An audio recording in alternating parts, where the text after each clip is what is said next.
네, 장관님께 여쭙겠습니다. 지금 K방사 이제 수출 효자 이제 분야입니다. 2025년에 수출액이 200억 달러, 약 28조 원이 되는 이제 대한민국의 중심 산업이 됐습니다.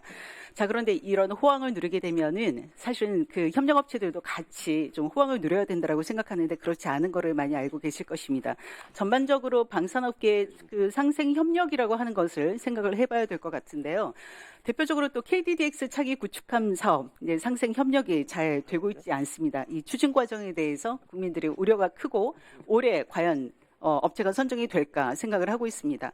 자, 이 문제는 전력화 지연 문제이고 또 이제 군의 전력 손실 문제이기도 하고 사실 방산 수출 시장을 개척하는데도 저는 부정적인 영향을 끼칠 것이라고 생각을 하기 때문에 이 부분을 좀 조속히 그 방추의 위원장이시죠. 위원장으로서 조속히 조금 그 조치를 해주셨으면 좋겠습니다.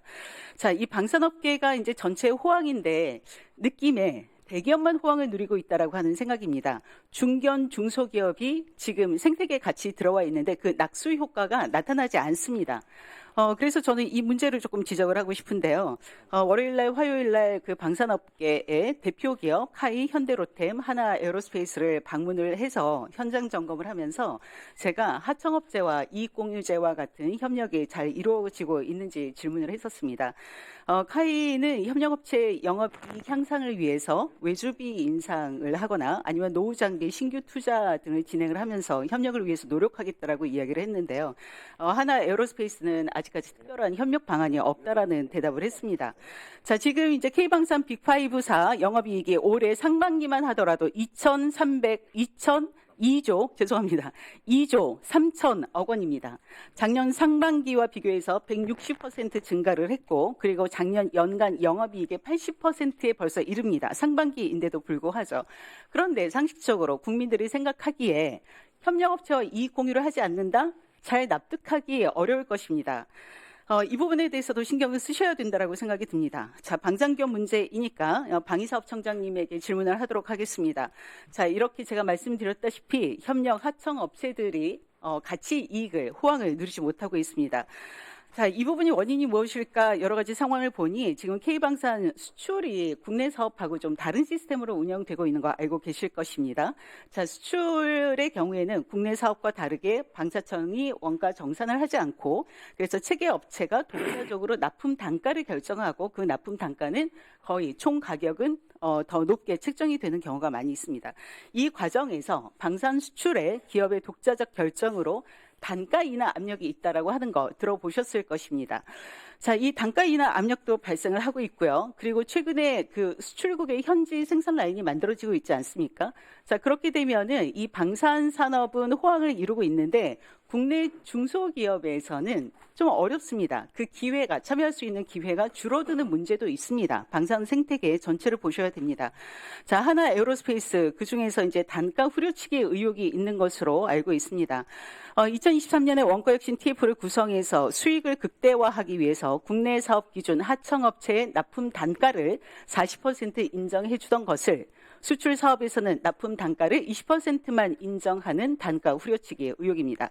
자, 하나 영업이익이 가장 크게 상승한 것 같습니다. 그런데 하청 협력 업체들은 이 호황을 같이 누리는 것이 아니라 이 원감 절감 문제로 인해서 오히려 경영상의 어려움을 겪고 있다라고 호소를 하고 있습니다. 이거는 그냥 지나갈 문제는 아니라고 생각이 듭니다.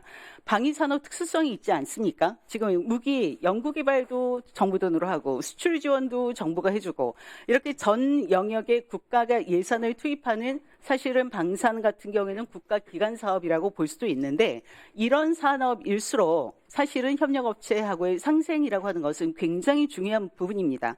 자, 이 부분에 대해서 이제 신경을 써 주시기를 부탁을 드리고요.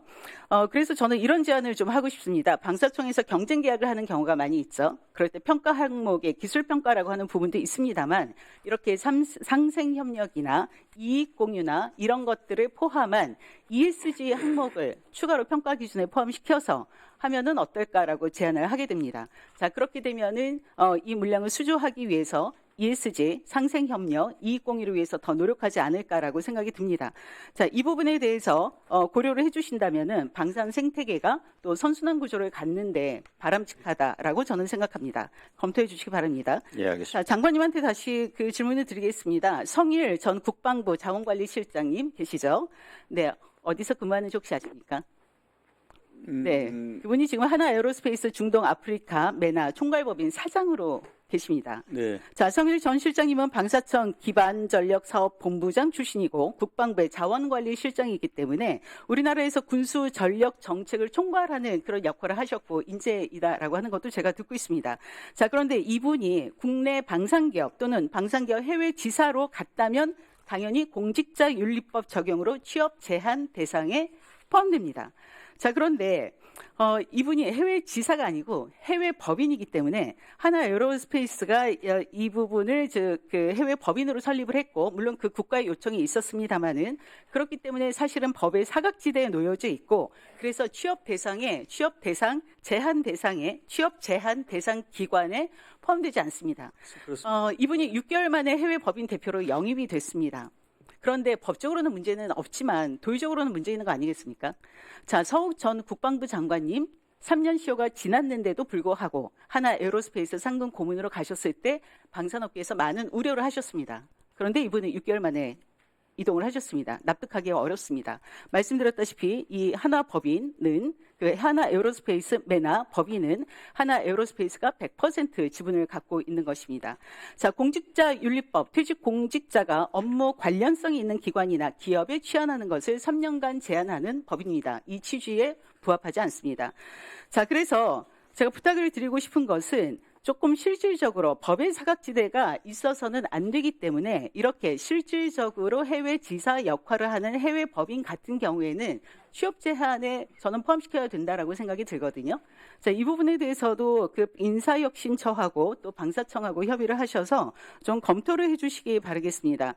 국내 방산기업이 이렇게 100% 또는 압도적인 지분을 갖고 있는 경우에 취업 제한 대상 기관에 포함시키는 것에 대해서 어떻게 생각하시는지 말씀해 주시고요.